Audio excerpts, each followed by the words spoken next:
ভাত রুটি দুটোর সাথেই যাবে দুর্দান্ত টেস্টি মোরলা মাছের চচ্চড়ি। এইভাবে একবার বানিয়ে দেখুন, খেতে দারুণ লাগবে। তো মোরলা মাছের মধ্যে পরিমাণ মতো লবণ হলুদ দিয়ে মাখিয়ে 5 মিনিট রেখে দিয়েছিলাম। একটু তেঁতুলের মধ্যে অল্প জল দিয়ে গুলে রাখলাম।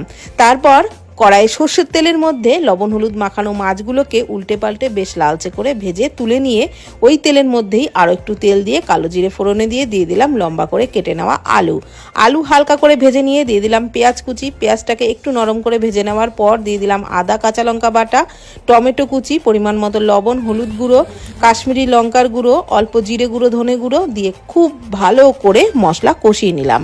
মশলা কষানোর সময়তে অল্প জল দিয়ে দিয়েছিলাম যাতে মশলাগুলো পুড়ে না যায়। তারপর দিয়ে দিলাম কয়েক টুকরো লম্বা করে কেটে নেওয়া বেগুন দিয়েও মশলার সাথে নাড়াচাড়া করে একটু ভেজে নিলাম। দিয়ে দিলাম সর্ষে কাঁচা লঙ্কার পেস্ট। আর সর্ষে বাটা দিয়ে কিন্তু একদমই বেশি ভাজা যাবে না, একটু নাড়াচাড়া করেই পরিমাণ মতো জল দিয়ে দিলাম। ঝোলটা ফুটে উঠতে শুরু করলে ভেজে রাখা মাছগুলো দিয়ে একটু ফুটিয়ে নিলাম। সবশেষে ওই তেঁতুল গোলা জলটা দিয়ে আরও একটু ফুটিয়ে নিয়ে ভাত কি রুটি যা কিছুর সাথেই খাবেন, একদম ফাটাফাটি লাগবে।